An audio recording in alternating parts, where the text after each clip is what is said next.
This is your Thursday Daily Delivery. I'm Michael Rand. Hope you guys are having a good day out there today. I'm still, recovering is the wrong word, but a busy night on Wednesday for me. I was out at the Star Tribune All-Metro Sports Awards honoring the best in high school sports all year long. Best athletes, best play, best coaches. Great night with the athletes. First time we were able to do that in person since 2019. And I will have a segment on Friday's podcast to talk to a whole bunch of athletes while I was there. Asked them how and why they watch sports these days. Figured I have an audience of some of the best high school athletes in the entire state of Minnesota, the entire metro area. I'm just curious, how do they consume sports these days if they are indeed big sports fans? So look forward to that on Friday's show. I thought a lot of their answers were very interesting, kind of painted a picture of how much different it is to grow up a sports fan than maybe it was, when I was growing up 30-ish years ago. Yeah, it is that long ago now, when I was probably about their age, maybe a little bit, maybe 25 to 30 years ago. So, look forward to that on Friday's show. Some good insights from those athletes. Today, we got plenty to talk about as well. Got to get to the Twins here. We'll do that here in just a minute. Dan Whenesota will join me, author of the new book, A Slap Shot in Time, all about the Minnesota Fighting Saints and the history of the WHA, old-time hockey. Really interesting book just came out. Really interesting interview with Dan, so I hope you will enjoy that here in a little bit. And I'll give some thoughts on some sports movies in conjunction with that, because the Fighting Saints and that whole league back then and the minor leagues from them, that was kind of the real-life Slapshot, and Slapshot remains one of my favorite sports movies of all time, and hence the title of his book, A Slapshot in Time. Get to some Justin Jefferson comments from the opening day of Vikings camp as well, and I believe we'll have an Access Vikings podcast later today as well, so listen for that. We've had a little bit of a break of Access Vikings, just not much to talk about with them not in action. Well, they are back in action, and those podcasts will be coming fast and furious now. But first, what did I miss? Like I said, got to talk about the Twins here at the Jump. Here's a case of great minds thinking alike, or at least good, I would say. Good minds. I'll classify myself as a good mind, thinking alike.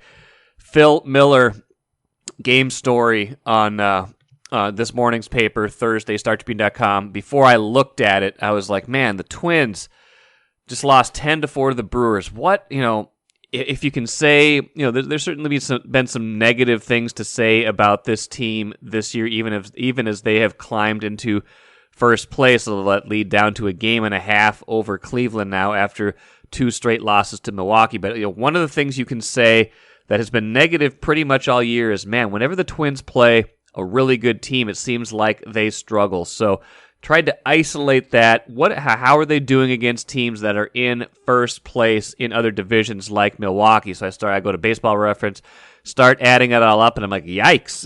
2-10 record against other teams that are currently leading the division right now. That breaks down as now 1-3 against the Brewers, 1-3 against the Yankees. 0-3 against the Astros. It's just, the list goes on and on. Not great results against any of those teams. So, 0-2 against the Dodgers, 1-3 against Milwaukee, 1-2 against the Yankees, like I said, and 0-3 against the Astros. Adds up to 2-10. Well, guess what? Phil Miller had already done the math and had actually added on to it. Even worse, the record's the same, but the run differential, 80-41 against other division leaders. So this is, it's not like the Twins haven't played okay against some of the other teams in the league. So it's not like this is a wide, if you isolate against division leaders, the problem looks really bad. But they've been good against Seattle, potential playoff team. They're 4-3 against Seattle. They're 4-2 against Tampa Bay. They're 2-1 against Toronto.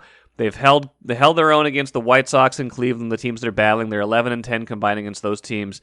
So it's not everybody, but if you just isolate against division leaders, 2-10, nearly doubled up in that run differential, including just getting absolutely crushed by both the Astros and the Dodgers in those series earlier this season. And we'll see. Some of that's probably circumstantial. It's like when you play them, but a lot of it is if they even get to the playoffs this year, do they have, maybe in a wild card series against another wild card team, they would have some sort of chance. But what would their prospects even look like if they can't hang with other division leaders? Not to say it's not worthwhile to try to win the division or that that's not an accomplishment in and of itself, but how far can this team really go? And maybe that's gonna be part of their thinking as the trade deadline approaches here in a few days. Like what really can we do to improve this team dramatically enough that 2-10 smooths out to a point where it's a little bit better. Speaking of the trade deadline, one thing struck me that I want to get to before we get to the interview with Dan Whenesota. Carlos Correa taking a completely different approach to his role in roster building than Karl Anthony Towns. I was just struck by this difference. Carlos Correa thinks like a thinks like a GM, like a boss at the trade deadline. And he did that when he was in Houston. He's doing that again with the Twins. Carlos Correa, quote, obviously they know the numbers and all that, talking about Derek Falvey and other members of the Twins front office, but they're not facing the pitchers. They're not out there the way we are. I'm watching baseball 24/7. When I see someone on a team that's not going to have a chance and I think they can help, I always bring it up. It's kind of like the relationship you've got to have with your front office if you want to have success. Later on, he said, talking about his time in Houston, I was very vocal about things that we needed and specific players that can make us a lot better. The things I need to communicate are things that would put us in a better spot.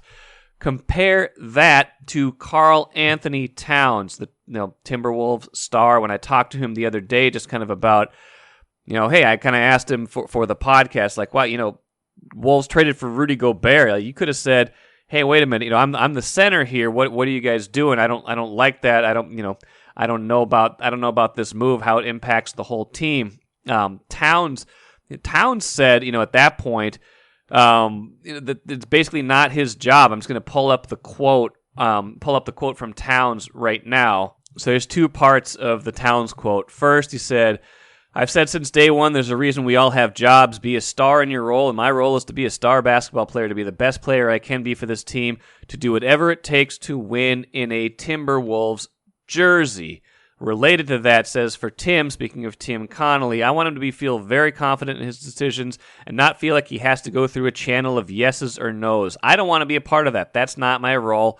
Anything that's happened is part of his master plan, and I'm just happy to be a part of it. So basically, Towns saying, I'm going to stay in my lane. I don't want anything to do with personnel issues. I might have opinions, but I'm going to keep them to myself. I trust Tim Connolly's master plan. Carlos Correa saying, hey, I'm the one out here playing every day. I am one of the smartest players in baseball. I'm one of the best players in baseball. I am going to voice my opinion. If I see someone I think can help our team, I am going to make sure that is communicated. And maybe Towns does that through some back channels. Who really knows? But I just thought that was an interesting difference, an interesting contrast, especially since I had just talked to Towns and these Correa quotes were fresh, to illustrate how different players take different approaches to what their role should be in helping to build a roster. MGM Wine and Spirits is the choice for savings, service, and a great selection of spirits, premixed cocktails, wines, and of course, ice-cold beers and hard seltzers.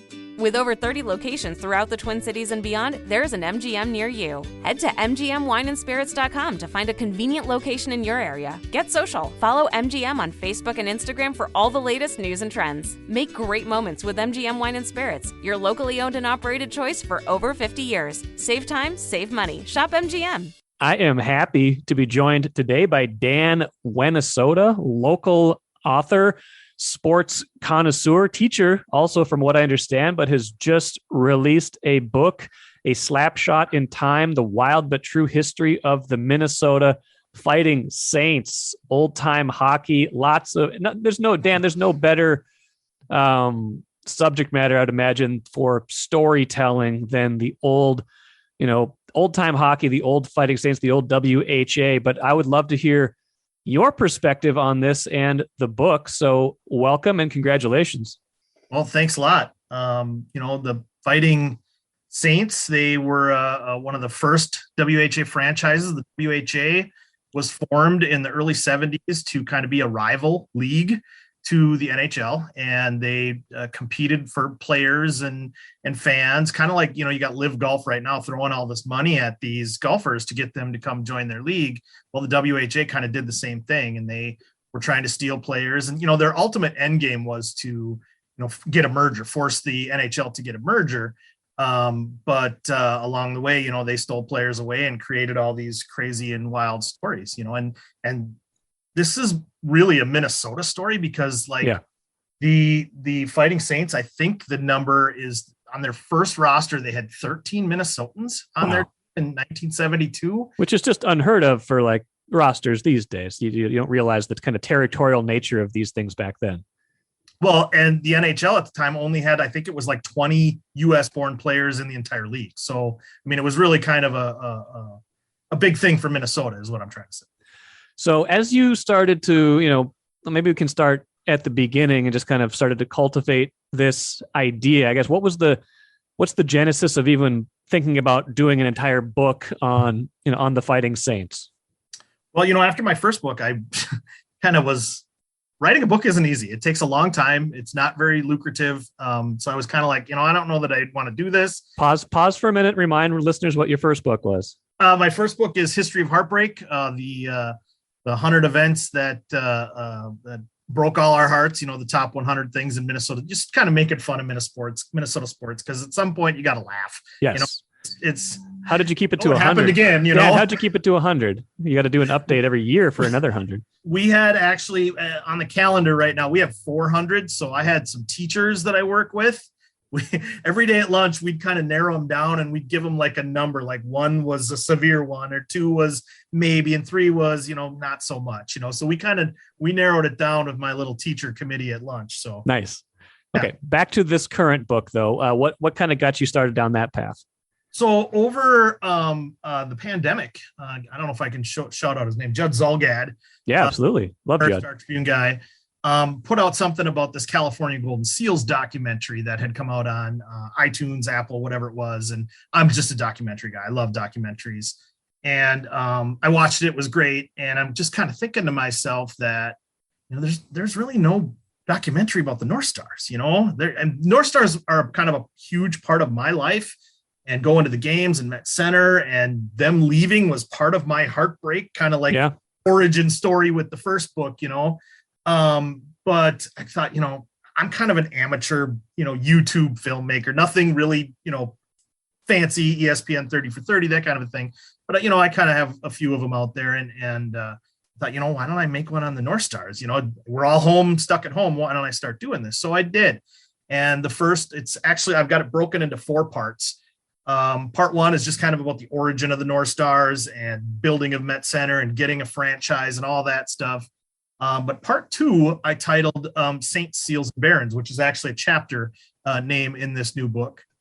And it was because you really can't tell the story of the North Stars in the 70s without the Fighting Saints and the WHA, because they were literally competing for fans across town. And that's as I'm going through this, and I wasn't even born when the Fighting Saints were formed. So I'm reading these stories and I'm just like, oh my goodness, Sure. This is just the Wild West. And, some of the stories are out there on the internet and things like that. So some of them won't be a surprise to people in there, but I just got to the point where I was like, these guys kind of need their own story. Like, if you do any research or just Google Fighting Saints, you'll see all kinds of North Stars books. And maybe in that North Stars books, they'll have like a chapter about the Fighting Saints. So it's always like an aside, So I felt like these guys needed their own story. And that's kind of where it all began. As you kind of began the research process, the process of talking to people, kind of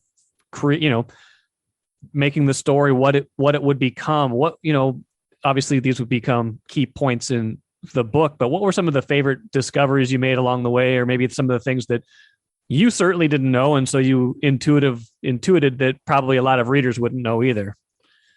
Just, all the crazy brawls and funny things that happen. Like, and, there's one in Mankato in the book where they're trying to drum up some support locally, and they had some exhibition games, not at the Civic Center, like some in Cottage Grove, some in one in Mankato, and they split the team into a blue team and a white team, kind of like their farm team, the Johnstown Jets, and then the kind of established regular starters. But these are all still players, like ultimately part of the same organization and franchise. Correct. The Johnstown Jets were our affiliated minor league team. Okay. So so it started with Steve Carlson, one of the Hanson brothers. Yeah. He skated into the corner and kind of ran into Mike Walton, who was kind of the big scorer. He was the Kirill Kaprizov on the team, and they kind of got into it a little bit. And Steve's brother Jack skated into the corner to defend his brother. And Mike Walton started scrapping with him, and Jack said, Jack is a big guy. Jack was our bruiser and famous in North Star history as well. But he told Walton, he said, and Shaky, they called him Shaky Walton was his name. He said, Shaky, you don't want to do this. And Shaky said, yeah, I do. No, you don't. And he's like, yeah, I do. And apparently Jack took one punch, broke his nose, and the whole team started fighting. And once they got that cleaned up, another one started between the two, and this was a fundraiser for youth hockey. It's just these kinds of things. You're just like, oh my God, this really happened, Yeah, like you see, like we're coming up on NFL training camp time. You probably see like highlights every now and then of like a little training camp tussle, like someone tackles someone a little too hard, but like never, like when do you ever hear about like teammates like essentially fighting each other? That's just like that. Maybe that's just kind of the spirit. I mean, was Slapshot the movie? Was that essentially a documentary, or is how far from the truth is it? Boy, it really was. Other than the team's name being changed, because our minor league team, the Johnstown Jets, were where it was filmed at their Cambria County Memorial Arena, and half of our players were actors in the movie. And they recounted a lot of the events that actually happened. Like in one scene, there's a brawl where the players get, the Hanson brothers get arrested. Well, that actually happened. Like the Fighting Saints coach Harry Neal happened to be there that night, like watching some of the players, and he had to go bail them out after the game.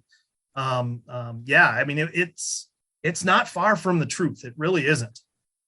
How, who are the central characters? Who became your favorite kind of people to either talk to or learn about? Because I definitely I looked through the copy you gave me, but it feels like there's so many. This league, this team had so many different kind of options. I want to hear what you think. Well, I got to meet Lefty. Lefty wrote the foreword. Yep. And, I actually had some trouble getting people to talk to me, but Lefty was very open and invited me to his house and showed me all of his clippings and everything, and just hearing him tell the stories is he'll call. I mean, we were finishing this up at the end of the school year, and he'd call me during the day at school. And he'd say, "Hey, what are you doing?" And I'm like, "I'm teaching," and and he would like start making jokes. He's just hearing them tell the stories from their own voice. It was a lot of fun, and Lefty's he's just getting to know him has been really, really great. So for those unfamiliar, like what ultimately happened with this team, this league? I mean, did they, in your estimation, did they get what they wanted out of this, or is it, as any of these rival things go, it does kind of, sometimes it's a kind of this never quite matches the dream sometimes. Well, they started out with 12 teams and they finished with 4. And yeah, they did eventually get the NHL to merge. Right. It's a funny story with that too. There's you can kind of credit the Canadian beer drinkers for that, apparently. Because, the first time they voted, or one of the times they voted on it, it failed by one vote. And one of those votes was the Montreal Canadiens. And they were owned by Molson Brewery. Yeah. So the 3 Canadian teams left, the Nordiques, the Oilers, and the Jets, Winnipeg Jets. All their fans boycotted Molson beer. And a few weeks later, they held the vote again, and Montreal voted yes, and that was how those 4 teams, including the Whalers, got into the NHL. That's like just hearing some of this, like, obviously there's, it's a long time ago. This is, 40, 50 years ago. In a lot of cases, like what the league, what Lefty was, he was the first player in the league, and that was 50 years ago, right? Yeah. This season coming up is the 50th anniversary of the league. Right. So obviously any league that was that, that long enough ago, you're going to hear stories about it that's so vastly different than how sports operate now. The money is different. What makes the money is different. The players are certainly different. The training is different, but it does feel like hockey especially in this league and in 1972 doesn't come close to resembling in a lot of ways the NHL that you know of in 2022. Yeah, well, I think, and Lefty actually talks about this in his foreword, but there was this early 70s, there was a Philadelphia team called the Broad Street Bullies. Yeah. And they pretty much laid the blueprint for that era of hockey, with having those big, strong, fighting guys to kind of force their way to win. And that kind of laid the blueprint for all these other teams, and specifically in the minor leagues. Those Eastern minor leagues, those players, they had to be tough and fight and be able to show they could do that if they were going to get pulled up, because this was kind of the blueprint. I hate to use the same word over and over again, but that was the blueprint for the 70s in the NHL back then. Couple more things for you, Dan Whenesota, enjoying this conversation about your book, A Slapshot in Time, the wild but true history of the Minnesota Fighting Saints. Aside from just hockey enthusiasts or people who maybe lived through this era, who did you think would particularly enjoy reading this book? I think movie fans might. Just hearing that because I'm a pop culture guy and I love movies and TV, and I think people. That movie's still today a classic. Oh yeah, it's still rated as one of the best sports movies, one of the best guy movies. I teach seventh graders, so I don't necessarily recommend it to them, but I think, movie fans going through it and reading, oh yeah, I remember that's when he got hit with the foreign object, and they'll realize that these stories are actually true. So I think, not necessarily hockey people, but all sports people and movie fans, pop culture nerds. To be honest, seventh grade is about probably when I saw Slapshot for the first time. Me too. So I think my dad let me watch it then too. It's this, but you're a dad now. I'm a dad now. Like the things we did aren't necessarily the things we would now do with our kids, or at least knowingly. Like if my kids like happened upon Slapshot when they were 12 and didn't tell me about it. They're not 12 yet, but I would probably. It's like, well, that just happened. But I would probably not actively seek out a showing of Slapshot for them, maybe until they're a little bit older than 12. But that's a story for another time, I suppose. Right. Dan, final thing, where can you get this book? Because it is out as of a week or two ago, right? Right now it's available on Amazon. All you do, just go to Amazon and type in A Slapshot in Time and it should pop up. Hopefully. I don't know how to do. I don't think I could do that. Just kidding. Well, hopefully we're going to find a local media conglomerate partner here in the next few days. I'm waiting to hear back from them, and we'll just leave it at that. Okay. Well, that sounds good. Dan, really appreciate your time. Really enjoyed what I've read of the book so far, and looking forward to reading it even more and kind of finding out some of these stories as they've unfolded. And, best of luck with this one and whatever project is on the horizon. Cause I know once you've written a couple, the itch is probably going to get back there. Well, hey, I really appreciate you having me. And the opportunity to come on with you has been great. Thank you. Awesome. Appreciate it, Dan. Take care. And I hope you guys enjoyed that conversation with Dan Whenesota. Go get the book. I've taken a good look at it. It's really interesting. It's just, I'm a sucker for, bygone eras, for reading about how things used to be. And, when you tie this in with the movie Slapshot, let's get into a little bit of sports movie talk here just for a few minutes, because Slapshot, real talk here, is one of my 3, I think, favorite sports movies of all time, one of the most rewatchable sports movies of all time. It's probably the one I have seen the absolute most. And kind of in thinking about what my favorite sports movies are, there's kind of a common theme here. It's not about, it's not the professional sports stories. It's not so much even the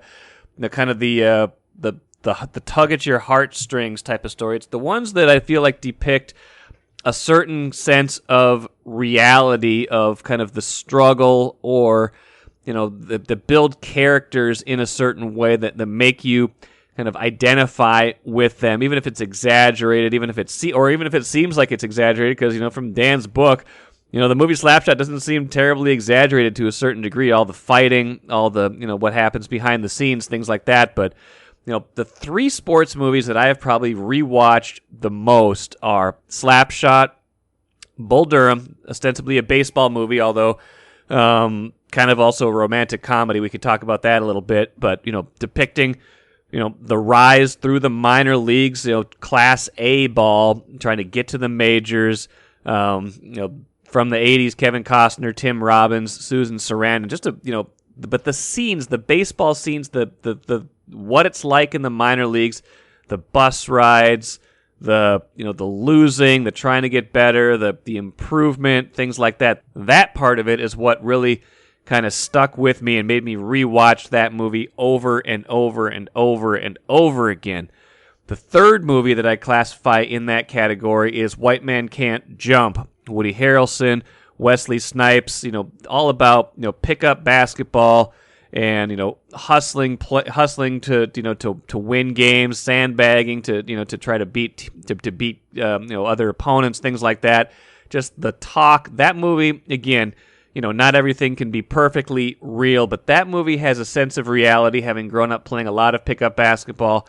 That movie has a sense of reality that I appreciate too. So I think that's kind of more of what I look for in a sports movie than kind of this inspirational story. I know a lot of you guys love Hoosiers. I know a lot of you love Miracle. I know a lot of you love other sports movies that maybe tell the story of, this underdog, unsung hero kind of story. That's not really what I watch in my sports movies. I love kind of the grit and the realism of maybe the more of the struggle, not so much the individual struggle, but kind of the collective struggle in these leagues that are far from the highest levels. So just a little thought there on as I thought about the movie Slapshot again and what I like in a sports movie. Let's finish with the cooler. A couple thoughts from Justin Jefferson as he met with the assembled media on the opening day of Vikings training camp on Wednesday. Obviously a huge, important year for the third-year Vikings wide receiver, already considered one of the best receivers in football, but does not have that lofty, exalted status, and that seems like something that he is really aiming to add. That title is something he would like to add to his name this year. Here's something from Justin Jefferson as he was asked by reporters about where his status is in the game. Well, I'm not labeled as the best receiver at this point, so that's my motivation. Is just becoming the best receiver and being the best teammate for my team. Just doing stuff to provide for my team and just trying to get to that main goal, just like I said. And if there are other takeaways from his session with reporters, it was that means a big deal to him, that he says the money, the contract that might come after this season is not something he's really got front brain right now, although I'm sure that will move to the front of his brain once the season ends. But, that doesn't sound like it's going to be a distraction or a problem this year. It is kind of one of those things probably where if you're a good enough player, you come to the realization that the money will take care of itself as long as you remain productive. One player who will be a key in his production, his productivity, is Kirk Cousins. It sounds like Jefferson's very intrigued by the Kevin O'Connell offense, but he was also asked about his relationship with Kirk Cousins, and here's what he had to say about that. That connection is always growing every single practice, every single play. Us having our lockers right next to each other, us talking to each other all the time, connecting with each other outside of football, so it's just always good to connect with the quarterback like that, and our connection is growing and growing. Like I said, we'll probably talk more about that and other things on Access Vikings later today, so be sure to listen to that. That will do it for me here today on Daily Delivery. I'm Michael Rand, back at it on Friday, like I said, with all of those interviews with those high school athletes and what they do to watch sports and how they watch sports today.